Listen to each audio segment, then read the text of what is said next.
Hello guys, welcome back to our YouTube channel target with Bhanu. दोस्तों, उम्मीद करता हूं कि आप सभी लोग बहुत अच्छे होंगे और आपकी तैयारी बहुत अच्छे से चल रही होगी। डेली शाम को 7 बजे हमारा हिंदी का प्रैक्टिस सेट होता है और कुछ दिन से हमारा हिंदी का प्रैक्टिस सेट नहीं हो रहा था और अब फिर से देखिए, कल आपका हिंदी या कोई भी क्लास नहीं हुई है हिंदी की। थोड़ा सा बता देता हूँ क्लासेस के बारे में, क्योंकि आप लोग पूछ भी रहे थे कि सर क्लास का क्या हुआ, क्लासेस नहीं चल पा रही हैं क्या। तो थोड़ा सा मैं आपको बता दूँ कि आज से कल आपकी हिंदी नहीं हुई, परसों आपकी हिंदी की क्लास हुई थी।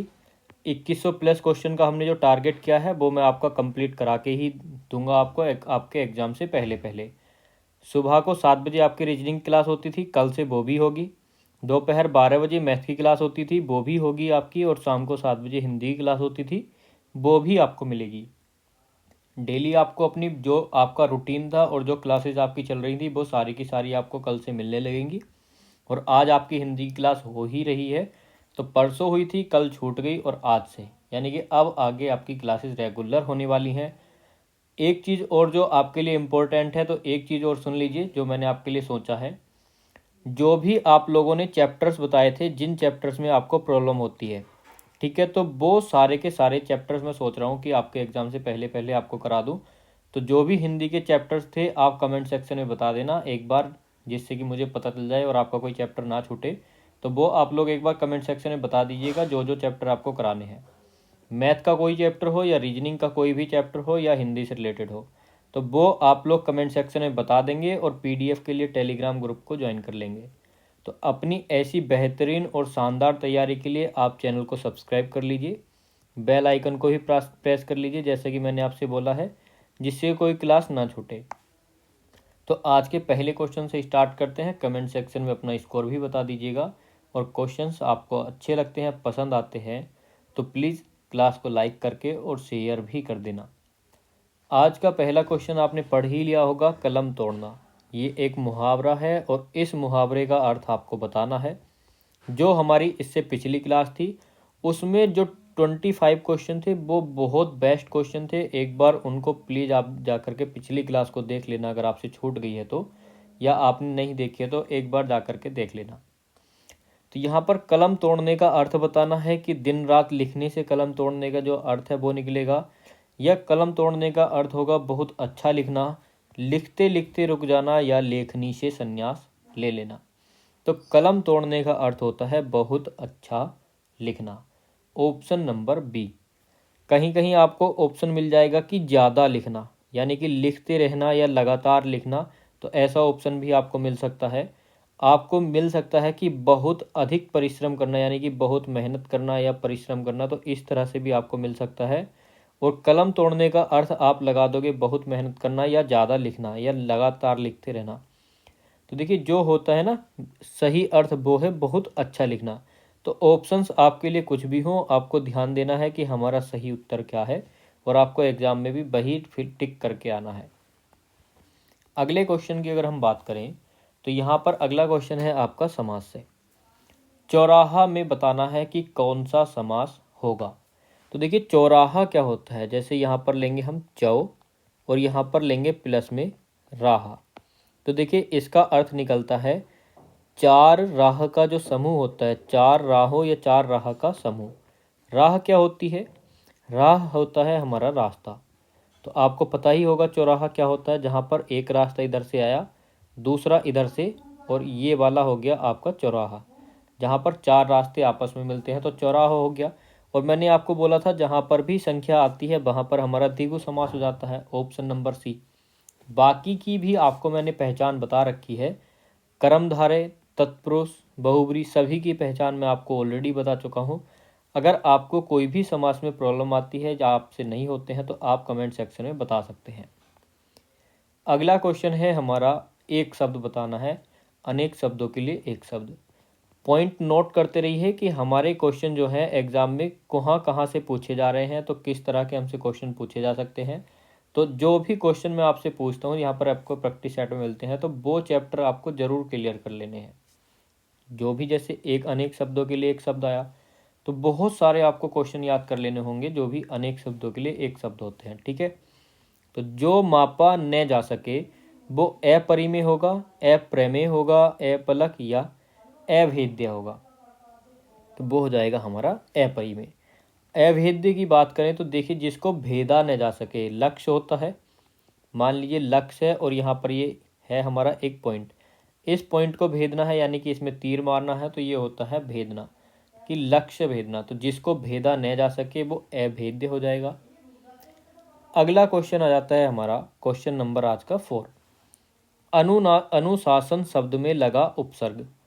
उपसर्ग और प्रत्यय मैं आपको बता चुका हूँ। उपसर्ग देखिए, किसी भी मूल शब्द के, सही डेफिनेशन क्या होगी, मूल शब्द के जो प्रारंभ में जुड़ते हैं वो उपसर्ग होते हैं, और जो मूल शब्द के अंत में जुड़ते हैं वो प्रत्यय होते हैं। अनुशासन में बताना है कि अप्रत्यय होगा, अन होगा, अनुस होगा या अनुप्रत्यय होगा। तो देखिए, अनुशासन में हो जाएगा अनु प्लस के शासन, तो यहाँ पर क्या हो जाएगा, अनु हमारा उपसर्ग हो जाएगा, अनु प्लस शासन अनुशासन, और अनु हो गया हमारा उपसर्ग। अगला क्वेश्चन आ जाता है कि वह कार्यक्रम में न आए सरल वाक्यों से बने संयुक्त वाक्य को चुनना है। देखिए, दो सरल वाक्य दिए हैं और इनको देखिए संयुक्त बनाना है, और जो हमारा संयुक्त ऑप्शन है, मतलब संयुक्त बना हुआ संयुक्त वाक्य वाला, वो सिलेक्ट करना है। पहला है वह बाजार में गया था, वह कार्यक्रम में न आ सका। अब इसको हमें संयुक्त वाक्य बनाना है। तो अब देखिए, वह बाजार में जाने के कारण कार्यक्रम में न आ जा सका, वह बाजार गया था ताकि कार्यक्रम में न जा सके, वह बाजार गया कार्यक्रम में नहीं, वह बाजार में गया किंतु कार्यक्रम में न जा सका। तो यहाँ पर ऑप्शन डी ही करेक्ट हो जाएगा, वह बाजार में गया किंतु कार्यक्रम में न जा सका। तो सही संयुक्त वाक्य जो है हमारा वो ऑप्शन नंबर डी में है। ठीक है, अगला क्वेश्चन, क्वेश्चन नंबर 6 आ जाता है हमारा, बहुब्रीहि समास कौन सा है। बहुब्रीहि, तो इन चार में से बहुब्रीहि समास का आपको बताना है कि कौन सा होगा। तो मैंने आपसे बोला था कि जहाँ पर भी कोई अन्य तीसरा अर्थ निकले तो वहाँ पर हो जाता है, देखिए, कमल नयन, यानी कमल के समान नयन। तो कमल नयन या कमल नयनी, तो वैसे सीता जी को बोला जा सकता है, मृग नयनी भी बोलते हैं, लेकिन ये आपका बहुब्रीहि में नहीं बनेगा क्योंकि वहाँ पर मृग नयनी होता है। कमल नयन आप विष्णु जी के बारे में सोच सकते हो, लेकिन विष्णु जी नहीं है कमल नयन, उनके चरणों की तुलना कमल से की जाती है, तो यहाँ पर पहला नहीं हो सकता हमारा। गजानन, आपको सीधे सीधे पता है गजानन किसका पर्यायवाची है, गणेश जी का। जैसे ही आपने पढ़ा गजानन तो आपके दिमाग में आया गणेश जी। तो मैंने आपसे बोला था कि जहाँ पर पर्यायवाची शब्द मिले तो पर्यायवाची शब्द में भी क्या हो जाता है हमारा, बहुब्रीहि समास हो जाता है। ऑप्शन बी करेक्ट हो जाएगा। अब देखिए, गजानन का मतलब क्या हो जाएगा, गज प्लस के आनन। तो गज क्या होता है, गज होता है हमारा हाथी। आनन क्या होता है, आनन होता है देखिए मुख, या आप इसको सर भी बोल सकते हो। तो हाथी का सर जिनका है वो गणेश जी है, ये आपको अच्छे से पता ही है। तो गजानन में हमारा बहुब्रीहि समास हो जाएगा। अन्न और जल, यहाँ पर कौन सा समास हो जाएगा, तो यहाँ पर हो जाएगा हमारा द्वंद्व, जहाँ पर भी विलोम आए। वैसे इसके बीच में हमको योजक चिन्ह भी लगाना होगा, तो सारी चीज़ें यहाँ पर बता के चलूँगा। ये वाला चिन्ह कौन सा होता है, योजक चिन्ह, अन्न जल के बीच में योजक चिन्ह लगेगा। ठीक है, तो चिन्हों की भी आपको पहचान होनी चाहिए। चिन्ह मैंने आपको करा रखे हैं ऑलरेडी, अगर आप चाहो तो देख सकते हो। मैंने आपको बताया था किस चिन्ह का प्रयोग कहाँ पर करना है, उनका प्रयोग करना क्यों पड़ा हमको, ये चीज़ भी मैंने आपको बताई है कि विराम चिन्ह जो होते हैं कितने हैं, कौन सा विराम चिन्ह कैसे बनता है, पहचान उनकी। मैंने हर विराम चिन्ह के लिए आपको 2-2 3-3 एग्जाम्पल दिए हैं। सारी चीज़ें बहुत अच्छे से बताई हुई हैं, बस आप एक बार जा करके देख लो। मुखचंद्र, तो ये भी नहीं होगा। अगला क्वेश्चन आ जाता है, कटैया में प्रत्यय क्या होगा। अब देखिए, प्रत्यय क्या होते हैं, प्रत्यय अगर हमसे पूछे तो प्रत्यय होते हैं दो प्रकार के, कृदंत प्रत्यय और तद्धित प्रत्यय। पूछ लेता है कि कृदंत प्रत्यय कैसे बनते हैं, तद्धित प्रत्यय कैसे बनते हैं, तो ये काफ़ी बार आपको बता चुका हूँ। तो बस आप याद रखिए कि कृदंत प्रत्यय क्रिया से बनते हैं, बाकी आप खुद ही समझ जाएंगे। कोई भी क्वेश्चन कैसे भी पूछ ले, बस इतना ध्यान रखो, कृदंत प्रत्यय क्रिया से बनते हैं, संज्ञा सर्वनाम वगैरह से बनते हैं तद्धित प्रत्यय। ठीक है, तो प्रत्यय की बात हमारी यहाँ पर होगी। अब कटैया में प्रत्यय देखना है, प्रत्यय अंत में जुड़ता है तो अंत में कटैया में से हम क्या प्रत्यय निकाल सकते हैं। तो देखिए यहाँ पर हो जाएगा अय्या, ऑप्शन नंबर सी। अब कुछ लोगों के दिमाग में होगा कि यहाँ पर तो 2 मात्रा हैं और यहाँ पर 1 मात्रा। तो देखिए ये जो है हमारा ये वाला ए, ये है हमारा दीर्घ, और ये है 1 मात्रा, ये 1 मात्रा, ये 2 मात्रा, ऐसे गिना जाता है। तो इन चीज़ों का भी आपको ध्यान रखना है, कन्फ्यूज़ बिल्कुल नहीं होना है। तो एया वाला हमारा सी ऑप्शन हो जाएगा। ईया अगर हम निकालें तो देखिए कहाँ पर निकलेगा, अगर मान लीजिए अगर हमारा शब्द है कटिया तो यहाँ से निकलेगा छोटी ई वाला, ये वाला ईया। और अगर हमको निकालना होगा बड़ी ई का तो यहाँ पर देखिए अगर हम कटिया को लिखते हैं ऐसे, कटिया शब्द कुछ भी लिख लीजिए, तो यहाँ से निकलेगा हमारा बड़ी ई वाला। तो इन सब चीज़ों का आपको ध्यान रखना है कि कहाँ से छोटी ई कहाँ से बड़ी ई निकलती है, मतलब मात्राओं का ज्ञान। तो मात्राओं का ज्ञान भी आपको अच्छे से होना चाहिए। ठीक है, अगले क्वेश्चन पर चलते हैं। अगला क्वेश्चन है हमारा, निम्न संधियों में से कौन सा गलत उदाहरण है। निहि प्लस के प्राण निष्प्राण हो जाएगा, निर्धन का संधि विच्छेद निहि प्लस के धन होगा, निराशा का निहि प्लस के राशा, या निष्फल का निहि प्लस के फल। इनमें से एक एग्जाम्पल गलत है। सारे के सारे एग्जाम्पल किस संधि के हैं, तो यहाँ पर सभी में हो जाएगी विसर्ग संधि। कौन सी संधि हो जाएगी प्यारे दोस्तों, विसर्ग संधि हो जाएगी। विसर्ग संधि के आपको रूल भी पता होने चाहिए। तो यहाँ पर आप बताइए कि कौन सा ऑप्शन गलत है। अगर हम गलत ऑप्शन की बात करें तो ऑप्शन डी गलत होगा। अब हमको देखना ये है कि जब ये गलत है तो क्या गलती है, अब ये गलत है तो फिर सही क्या बनेगा। तो इन सारी चीज़ों का हमको क्या करना होता है, पोस्टमार्टम। जब तक हमारे क्वेश्चन का पोस्टमार्टम ना हो जाए तब तक उसको छोड़ना नहीं है, सारी चीज़ों का पता करो। तो अगर हम शब्द लेते हैं निराशा, तो इसका सही संधि विच्छेद क्या होगा, तो देखिए निहि तो बिल्कुल करेक्ट है, तो इसका मतलब विसर्ग संधि है। प्लस यहाँ पर होगा आशा, निहि प्लस के आशा, विसर्ग हट के बन जाएगा रे, आ का हो जाएगा यहाँ पर आ, और बाकी के नी और सा ऐसे ही लग जाएंगे। तो ये हमारा सही शब्द हो जाएगा निराशा। तो हमने इसका पूरा पोस्टमार्टम कर लिया कि कैसे कैसे ये बनेगा, क्या हमारी गलती थी, सारी चीज़ें हमको पता चल चुकी हैं। तो अब चलते हैं हम अगले क्वेश्चन पर। अगला क्वेश्चन आ जाता है हमारा, शुद्ध वाक्य को चुनें। इनमें से 3 गलत हैं, एक सही है। सही वाला बताना है कि सही वाला वाक्य हमारा कौन सा है। तो परिश्रम और सफलता का खूब संबंध है, परिश्रम कोमा सफलता का घोर संबंध है, परिश्रम और सफलता का घोर संबंध है, या खूब संबंध परिश्रम और सफलता का है। तो यहाँ पर ऑप्शन सी बिल्कुल करेक्ट हो जाएगा, परिश्रम और सफलता का घोर संबंध है। ठीक है, अगर मित्रता की बात की जाए तो एक मैं आपको प्लस पॉइंट बताना चाहता हूँ कि अगर मित्रता की बात की जाए तो मित्रता के लिए आता है घनिष्ठ संबंध। जब भी आपसे मित्रता के लिए पूछे तो वहाँ पर आपको घनिष्ठ संबंध ही लगाना होगा, वहाँ पर घोर संबंध आप नहीं बोलोगे। तो इस तरह से आपके क्वेश्चन में गलतियाँ आती हैं, तो आपको गलतियों को पहचानना है। अब आप हमारे साथ जुड़े हुए हो तो हमारी जिम्मेदारी बनती है कि आपको एग्ज़ाम में करने वाली गलतियों से भी अवगत कराया जाए। ठीक है, अगले क्वेश्चन पर चलते हैं। क्वेश्चन नंबर 10, निम्न में से द्विगु समास कौन सा है। द्विगु समास की बात करी जा रही है तो सबसे पहले द्विगु समास की डेफिनेशन एक बार माइंड में रिपीट कर लीजिए, उसको माइंड में रिवाइज कीजिए कि द्विगु समास की डेफिनेशन क्या थी, उसके बाद अपने क्वेश्चन पर चलेंगे। तो द्विगु समास में हमेशा क्या होता है, हमारी संख्या आती है। क्या आती है, संख्या आती है। अगर हम सभी ऑप्शंस की बात करें, पथ भ्रष्ट, पथ से भ्रष्ट, किसी सबसे पहले तो हमारा तत्पुरुष समास हो जाएगा। अगर हमसे पूछे कि तत्पुरुष समास में भी कौन सा होगा, तो देखिए अपादान तत्पुरुष हो जाएगा। अपादान तत्पुरुष क्या होता है, किसी चीज़ का किसी चीज़ से संबंध खत्म हो जाना या उसका उससे अलग हो जाना, अलगाव के सेंस में। किस में, अलगाव। अलगाव क्या होता है, अलग होना। तो अलगाव के सेंस में हमारा अपादान आता है। पंकज की बात करें तो आपने पंकज कमल के पर्यायवाची में देखा होगा पंकज। तो जहाँ पर्यायवाची होते हैं वहाँ बहुब्री शब्द होता है जहाँ तीसरा अर्थ निकले। अब तीसरा अर्थ कैसे निकलता है, तो देखिए इसकी करिए सही संधि विच्छेद, पंक प्लस के जय। पंक क्या होता है? पंक होता है कीचड़, और जैसे हो जाएगा हमारा जन्म लेना या जन्मा। तो कीचड़ में जन्मा, तो कीचड़ में कौन पैदा होता है? तो वो होता है हमारा कमल का फूल। तो कीचड़ में जन्मा, पंक में जन्मा, कमल हो गया, तो बहुब्री समास हो जाएगा। जलवायु की बात करें और अगर हम नवरत्न की बात करें तो किसमें हमारा द्विगु है?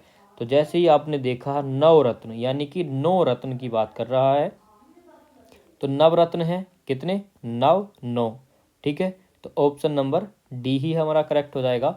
नवरत्न में क्या हो जाएगा हमारा? द्विगु समास हो जाएगा। अगले क्वेश्चन पर चलते हैं। अगला क्वेश्चन हमको दिया है शुद्ध वर्तनी किसकी है? यहाँ पर आपको शुद्ध वर्तनी बतानी है। सबसे पहला है सदुपदेश, महत्व, अतएव या कंधा। तो किसकी सही हमारी शुद्ध वर्तनी होगी? एक की सही शुद्ध वर्तनी है और बाकी की गलत है। तो देखिए, सदुपदेश यानी कि सत्य प्लस के उपदेश क्या हो जाएगा? सदुपदेश। तो ऑप्शन ए बिल्कुल ठीक है। अगर महत्व की बात की जाए तो महत्व या महत्व, तो इस तरह से लिखा जाएगा। अतएव की बात की जाए तो 2 मात्रा लग जाएंगी। अत प्लस के कंधा की बात की जाए तो अंक की बिंदी लग जाएगी। तो हमारा ऑप्शन ए क्या होगा? बिल्कुल करेक्ट हो जाएगा। अगला क्वेश्चन क्या है? तो अगले क्वेश्चन में बताना है कि माँ ने कहा मैं देर से घर लौटूंगी। तो माँ ने क्या बोला है? कि मैं देर से घर लौटूंगी, तुम अपना पाठ अवश्य याद कर लेना। तो यह वाक्य किस चिन्ह को संबोधित करता है? तो देखिए, मैंने आपको एक चीज़ बताई थी कि क्या बताया था? कथन। कथन क्या होता है? किसी के द्वारा कही गई बात। जब किसी के द्वारा कोई बात कही जाती है तो उसको हम उद्धरण चिन्ह में रखते हैं या विवरण चिन्ह में। तो उद्धरण देखिए, एक होता है हमारा इन्वर्टेड कोमा और एक होता है सिंगल इन्वर्टेड कोमा वाला। ठीक है, तो इसमें हमको डिफरेंस बताना है कि हमारा हिंदी में कौन सा होगा। बात इन चिन्हों की जा रही है, तो मैंने आपको देखिए हिंट भी दे दिया कि हम इसको पहचानेंगे कैसे। तो किसी का जो भी कोई कहा हुआ कथन होता है उस बात को दोहराया जाता है, तो उसको हम किस विराम चिन्ह के अंतर्गत रखते हैं। तो ये चीज़ आपको बतानी है। तो देखिए, मैंने आपको बोला था उद्धरण चिन्ह, किसी का कहा हुआ कथन। फिर से रिपीट करता हूँ, किसी के द्वारा कही गई बात को हम उद्धरण चिन्ह के अंतर्गत रखते हैं। कोई किताब हो, किताब का नाम हो, तो उसको किसके अंदर रखते हैं? विवरण चिन्ह के अंतर्गत, जो हमारा सिंगल वाला होता है। ठीक है, विस्मय सूचक चिन्ह एक्सक्लेमेटरी। जब कोई आश्चर्य की बात की जाए, शोक की बात की जाए, हर्ष उल्लास की बात की जाए, तो वहाँ पर हमारा विस्मय सूचक। योजक चिन्ह, जहाँ पर दो समान शब्द हों, जैसे पानी पानी इस तरह से होता है ना, जल जल, या कोई विलोम शब्द हो तो उनके बीच में योजक चिन्ह, विवरण चिन्ह। अगला क्वेश्चन, उठंती में प्रत्यय है। तो उठंती में कौन सा प्रत्यय होगा ये आपको बताना है। तो उठंती में प्रत्यय, प्रत्यय के बारे में हम काफ़ी सारी चर्चा कर चुके हैं, तो सीधे सीधे आधा न और टी। अगला क्वेश्चन है कि आकाश पाताल का अंतर, इस मुहावरे का सही अर्थ क्या होगा? आकाश और पाताल, तो इनके यहाँ पर आकाश हो जाता है, आकाश बना देते हैं थोड़ा सा। ये आपका आकाश हो गया और यहाँ पर नीचे हो गया पाताल यानी पृथ्वी हो गई। तो इन दोनों के बीच में जो अंतर है उसकी बात की जा रही है, तो वो बहुत अधिक अंतर होता है। बहुत मेहनत करना, बहुत कम अंतर, या बहुत डर जाना। तो आकाश और पाताल का अंतर क्या होता है? बहुत अधिक अंतर होना। ऑप्शन ए करेक्ट हो जाएगा। अगला क्वेश्चन हो जाएगा हमारा अकल के घोड़े दौड़ाना। तो फिर से आपको मुहावरा दिया गया है, अकल के घोड़े दौड़ाना। निश्चिंत होकर सोना, तो निश्चिंत होकर सो जाओगे तो अकल के घोड़े कैसे दौड़ेंगे? बहुत सोचना विचारना, सबसे अलग रहना, या फिर खतरा मोल लेना। यहाँ पर आपका बहुत सोचना विचारना यानी कि अकल के घोड़े दौड़ाना। तो सारी पॉसिबिलिटीज़ के बारे में सोच लेना, और जब आप अकल के घोड़े दौड़ाओगे तो आप आसानी से अपना एग्ज़ाम क्रैक कर लोगे। यानी कि हर उस पॉइंट ऑफ व्यू को देखना कि किस तरह से हम क्या करें कि जिससे हमारा एग्ज़ाम क्वालिफाई हो जाए। तो वो हो जाएगा आपका अकल के घोड़े दौड़ाना। रिसर्च करना किसी चीज़ पर। अगला क्वेश्चन है कि सर्वनाम के कितने भेद हैं। तो ये परसों की क्लास में ही क्वेश्चन आया था कि सर्वनाम के कितने भेद हैं, और बहुत अच्छे से मैंने आपको सारे के सारे भेद बताए थे कि सर्वनाम के कितने भेद हैं, 6 भेद। कोई डाउट वाले, कोई दिक्कत वाली बात नहीं, सारे भेद बता देते थे कि कौन कौन से हैं, निश्चय, अनिश्चय, निजवाचक, प्रश्नवाचक, सब बता चुका हूँ। अगला क्वेश्चन है चांदी का जूता मारना। एक होता है कि नाली में भिगोकर जूता मारना, और एक होता है चांदी का जूता मारना। चोरी करना हो जाएगा इसका अर्थ, कीमती चीज लुटा देना, कठोर चीज से प्रयास करना, प्रहार करना, या फिर घूस देना। घूस क्या होता है, रिश्वत देना। तो चांदी का जूता मारना, किसी को रिश्वत देना। अगला क्वेश्चन है निश्चल। निश्चल का सही संधि विच्छेद क्या हो जाएगा। तो निह प्लस के चल वाला। तो ऑप्शन बी करेक्ट हो जाएगा। निस प्लस के चल नहीं होगा, बड़ी ई की मात्रा नहीं लगेगी, और यहाँ पर सीधे सीधे निस प्लस चल दिया है, ऑप्शन बी हो जाएगा। अगर हम संधि की बात करें तो संधि हो जाएगी सीधे सीधे हमारी विसर्ग संधि। अगला क्वेश्चन है थोथा चना बाजे घना। इसमें आपको लोकोक्ति का सही अर्थ बताना है। तो एक चीज आप मेरी तरफ से ऐड कर लीजिए कि आपसे क्वेश्चन में पूछा जाता है कि लोकोक्ति और मुहावरे में क्या अंतर है। तो ये चीज आपको डेफिनेशन जरूर याद कर लेनी है कि लोकोक्ति और मुहावरे में क्या अंतर है। कहीं कहीं आपसे पूछा जाता है कि ऑप्शन से बताइए कि कौन सी लोकोक्ति है, या आपसे क्वेश्चन पूछा जाता है कि 4 ऑप्शन में से कि इनमें से कौन सा मुहावरा है। तो ये चीज़ आप याद कर लेना। तो मैं आपको बता के चलता हूँ कि आपको एग्जाम के पॉइंट ऑफ व्यू से क्या जरूरी है, क्या और पढ़ना है क्लास से अलग। थोथा चना बाजे घना, फिजूल झगड़ा, जानबूझकर गले पड़ना, समझदार व्यक्ति ठीक न्याय करता है, या अयोग्य व्यक्ति अपनी अधिक प्रशंसा क्या करता है। तो सही उत्तर क्या मिल गया हमको, ऑप्शन नंबर डी। थोथा चना यानी कि चना तो बेकार है, थोथा है, बज बहुत रहा है। वो बोलते हैं ना कि अयोग्य व्यक्ति है, यानी कि बस की उसके कुछ नहीं, बोले जा रहा है। ठीक है, आप समझ गए होंगे कि मैं क्या कहना चाहता हूँ, कि जिससे होता कुछ नहीं, बड़बड़ करता रहता है, तो क्या बोलते हैं उसको, आप समझ गए होंगे। अगला क्वेश्चन है तत्रैव।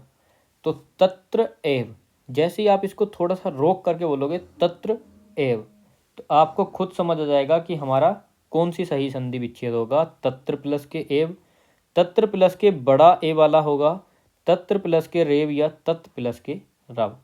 तो सही क्या हो जाएगा हमारा, ऑप्शन बी। यहाँ पर 2 मात्राएं हैं, तो हमारा बड़ा वाला यहाँ पर लगेगा। जो चीज़ मैं आपको थोड़ी देर पहले समझा रहा था, छोटी छोटे ऊ वाली, 1 मात्रा 2 मात्रा वाली, तो वो चीज़ यहाँ पर आपको काम देगी। जो भी मैंने वहाँ पर समझाया है, अगर आपने ध्यान से सुना और समझा होगा तो आपने ये क्वेश्चन बहुत आसानी से कर लिया होगा। अगला क्वेश्चन है कि निम्नलिखित में से अंगूठा दिखाना मुहावरे का अर्थ कौन सा होगा। तो खुशामद करना, खुशामद होती है चापलूसी, किसी की चापलूसी करना, तो अंगूठा दिखाने का मतलब चापलूसी हो जाएगा, बिल्कुल नहीं। मौके पर धोखा देना, परवाह न करना, या अंगूठे पर चोट लग जाना। तो अंगूठा दिखा देने का मतलब हो जाएगा मौके पर धोखा देना। जब आपको किसी व्यक्ति की आवश्यकता होती है और वो आपके काम में ना आए, तो उसको बोलते हैं कि उसने अंगूठा दिखा दिया।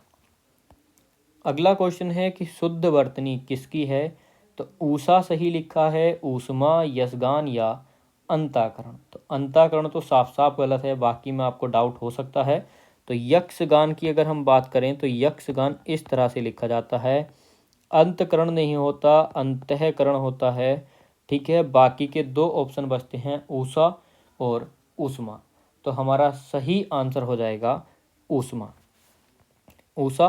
तो ये लिखा गया हमारा ऊषा। अगला क्वेश्चन है क्वेश्चन नंबर 23। पक्षी ऊंची उड़ान उड़ रहे थे, रेखांकित शब्द में कौन सी संज्ञा है। तो देखिए, रेखांकित शब्द क्या होगा, रेखांकित शब्द हो जाएगा हमारा पक्षी।